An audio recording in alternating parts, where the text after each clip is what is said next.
Bien, todos sabemos, porque todos los hemos estudiado en la historia, en escuela, porque es de lo más común y lo más básico y lo más popular, lo de Napoleón, Rusia, de que en 1812, o mejor dicho, 812, el año 812 después de Isus, que es Jesús con J o con I, de que los franceses, liderados por Napoleón, entraron en Moscú, en Rusia, en lo que hoy es Rusia, y que la ciudad fue entregada sin luchar, y que esto, según los libros de historia, fue un astuto plan estratégico del mando ruso dirigido por el comandante Kutuzov.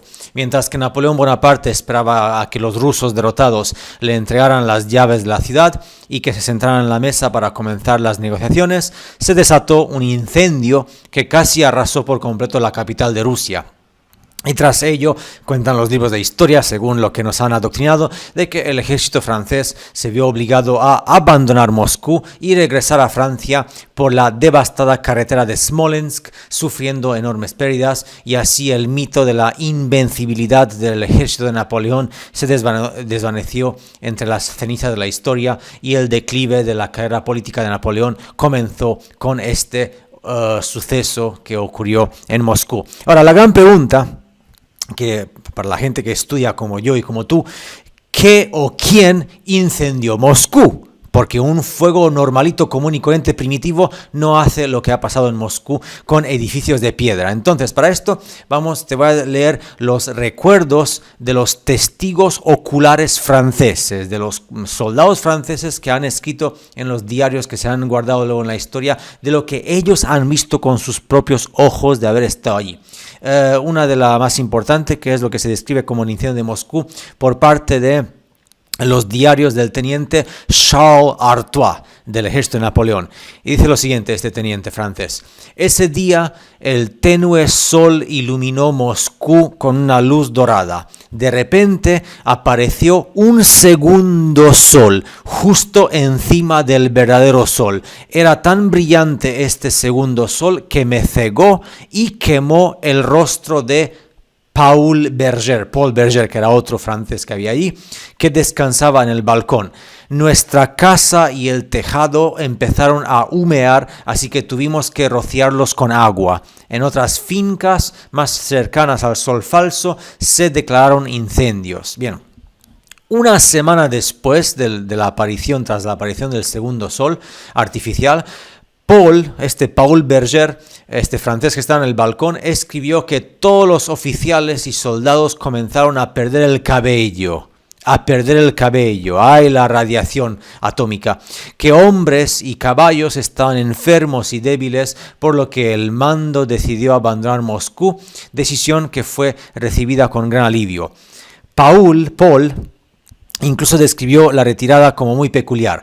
De sus registros se desprende que los soldados franceses sufrieron no solo las heladas rusas, del típico que hacía frío, y las incursiones guerrilleras, sino ante todo una extraña enfermedad para ellos que contrajeron en Moscú. La gente no podía comer, no tenía apetito, otro síntoma de radiación. Estaba cubierta la piel de úlceras y llagas, lo que provocaba la muerte de cientos de personas al día, y los caballos estaban débiles y se caían, no tenían fuerzas. El propio Paul regresó a Francia inválido, renunció a su cargo militar y pronto murió de lo que llamaron en Francia la contagión rusa. Murió a la edad de 32 años. Y para ellos que no entendían qué era eso, porque no entendían el vocabulario de radiación, decían: se han contagiado de la enfermedad rusa. Bien, según la publicación moscovita que se llama Los rusos y Napoleón Bonaparte de 1814, los franceses perdieron más de 30.000 hombres durante la estancia de 40 días en Moscú. Muy impactante eso de 40 días en Moscú. Y por tanto, ¿por qué pasó esto? Entonces, antes de entrar en detalle, Napoleón, al parecer, al encontrarse cuando ocurrió el segundo sol, Napoleón estaba en el edificio de piedra, dentro del edificio de piedra, en el momento de la aparición del segundo sol, por lo tanto no recibe de forma directa la dosis de radiación que sí que recibieron los soldados que estaban directamente expuestos, pero sin embargo murió, según la historia, Napoleón murió en prisión en la isla de Santa Elena.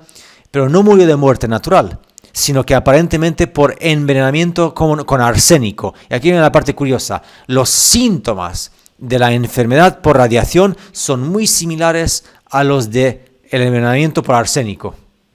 Lo que puede significar que no murió por arsénico, sino que murió por radiación más tardía y lo encubrieron como que murió por arsénico. Bien, hay un conde que es traducido es el conde de Segur, que también describe en sus memorias como los oficiales franceses vieron un segundo sol, del cual los edificios de piedra se incendiaron como velas. Ahora sí tiene sentido porque un incendio atómico sí que puede incendiar edificios de piedra como velas. Y en pocos minutos Moscú quedó reducida a montones de escombros. Y entre la gente vagaban hombres, mujeres y niños, vagaban como fantasmas ciegos, la mayoría con ropas carbonizadas y rostros ennegrecidos. 2 oficiales, escribió el conde, se encontraban ese día en el Kremlin. Vieron un destello de luz inusual en el cielo, que luego cubrió los edificios, y estos comenzaron a derrumbarse como un castillo de naipes. Armas de energía. La esfera, según los informes de oficiales de todos los bandos, se incendió sobre el palacio del príncipe Trubetskoy. Por tanto, una explosión nuclear y armas de energía a principios del siglo XIX, o mejor dicho, el año 812 después de Jesús Isus. Por cierto, todos los diarios y memorias de los franceses son muy bien conocidos, son públicos, pero los historiadores a nivel oficial solo seleccionan lo que les interesa para sacar de contexto y no nos muestran nunca lo que es todos los diarios escritos de lo que ocurrió del incendio de Moscú. Entonces, todo indica que en aquel año se detonó una bomba atómica sobre Moscú. La radiación arrasó todos los edificios de piedra de la capital y expuso a sus habitantes a una dosis letal de radiación, razón por la cual el ejército francés sufrió enormes pérdidas. La pregunta es, ¿de dónde provenía el arma atómica y el arma de energía a principios de los 1800? Existen varias versiones referente a esto, yo solamente voy a leer 2 de ellas, porque la tercera, para que no te vayas por ahí pensando que es locura. La primera versión de que el golpe a los franceses fue infligido por una criptocivilización, es decir, los llamados grandes antiguos, como se les conoce, que eran los que habitaban la Rusia subterránea. Ya sabemos que en Rusia, al igual que en muchas partes del mundo, hay un montón de túneles y de subterráneos. Quizás por esta razón el comandante ruso Kutuzov abandonó Moscú a pesar de que el ejército ruso estaba a punto de vencer en Borodino, en la lucha de Borodino contra los franceses. Resulta que la cúpula rusa de alto mando militar ruso conocía el inminente ataque nuclear y permitió la destrucción de Moscú en aras de la patria. Digamos que es necesario sacrificar Moscú para salvar la patria.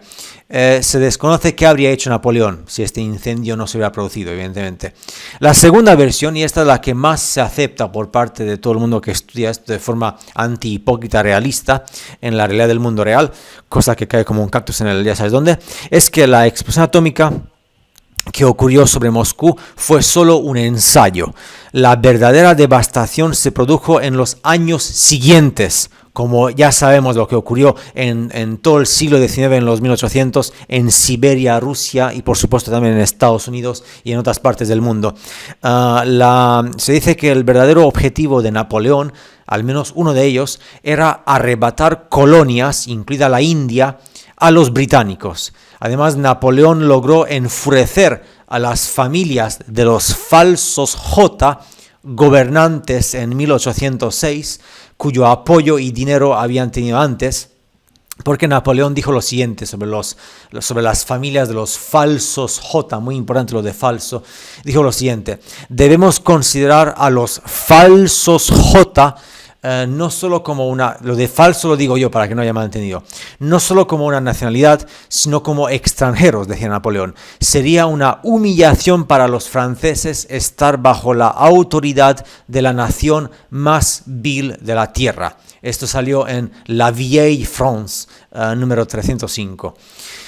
Aquellas familias de los falsos J, gobernantes, de las cuales una de ellas es la que empieza por la letra R, y acaba en D, con eso lo digo todo, tenían un enemigo diferente en aquella época. ¿Cuál era el enemigo a principios de los 1800 de los falsos J? Era lo que hoy en día entendemos, según los mapas, como la Gran Tartaria, la Grande Tartarie, que sale en los mapas franceses. Se decía que la Gran Tartaria era el imperio más grande del mundo a principios de los 1800, en aquel entonces, con una población estimada de al menos 130 millones de habitantes. 130 millones de habitantes.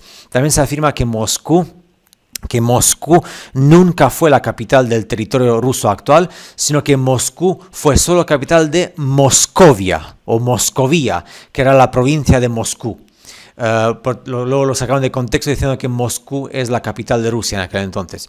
Existe además la teoría de que el verdadero objetivo de Napoleón era crear una alianza con la Gran Tartaria de los 1800 para arrebatarle a los británicos la colonia de la India.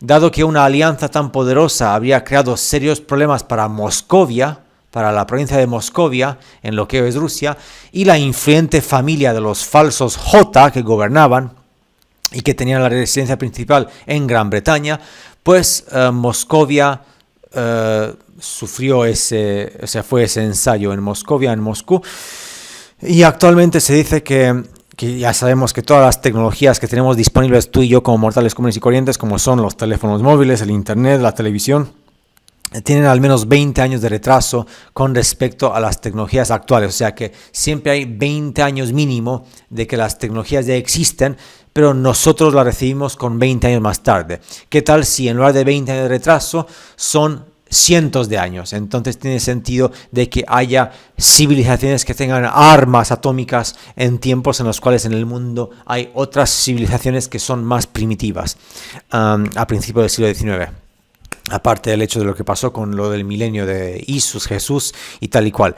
Nada, como ponen los textos antiguos, no hay nada nuevo bajo el sol y las armas y la tecnología siempre han existido, pero ahora tiene sentido todo esto de que Moscú fue sacrificada para detener a Napoleón y probar el poder de dichas armas atómicas, pues en los años siguientes, como sabemos lo que pasó en el resto del siglo XIX, se detonaron miles de bombas atómicas con una potencia superior a un megatón y en algunos casos con potencia superior a 10 megatones sobre lo que es el territorio de la Gran Tartaria que sale en los mapas, que eso ya se sabe bastante bien por los cráteres que hay. Existen varios factores que confirman esta vía nuclear que se usó en los años 1800 y por eso tanta masacre y desastre y miseria en los 1800. Primero, la población de la Gran Tartaria se redujo de más de 130 millones a menos de 3 millones. Y se ve claramente en lo que se convirtió Siberia y todo el norte de Rusia con el invierno nuclear y con la poca población que hay allí. También no hay árboles en lo que es hoy Rusia de más de 200 años de antigüedad. Por tanto, yendo atrás, estamos exactamente en los 1810, 20, 30, a principio. Todo fue arrasado. Por eso los árboles de lo que hoy es Rusia y Siberia no tienen más de 200 años. Importante. Lo que pasó con Tunguska también. Y también existen literalmente miles de lagos perfectamente redondos en lo que hoy es el actual territorio de Rusia, Siberia, de diferentes tamaños. Y muchos de los nombres de estos lagos están directamente relacionados con la muerte o el morir. El nombre en ruso tiene que ver con la palabra muerte o morir. Y son lagos perfectos, cráteres perfectos. Eso no ocurre por naturaleza, sino que es por el impacto de bombas. Por último, el año sin verano, tan famoso, el año 1816. ¿Qué ocurre cuando tienes explosiones atómicas? Tienes un invierno nuclear durante un tiempo. Por eso el año 1816, justo después de lo que pasó en 1812, 13, etc., es normal tener un invierno nuclear que afectó a gran parte de Europa y de Rusia. Y tras observar las imágenes que tenemos desde arriba del territorio de la antigua Gran Tartaria, resulta evidente que no solo las grandes ciudades, sino también pueblos, aldeas e incluso pequeñas comunidades fueron destruidas, no quedó nada con vida. De hecho, hay unos registros de fuentes en árabe, fuentes árabes escritas en árabe, que hablan de que la Gran Tartaria era una gran mancomunidad de 1000 ciudades. Lo más seguro es que eran ciudades-estado, como ocurrió también en la historia. Ciudades que fueron literalmente, que desaparecieron de la noche a la mañana debido a los impactos que ahora quedan por los cráteres que quedan ahí.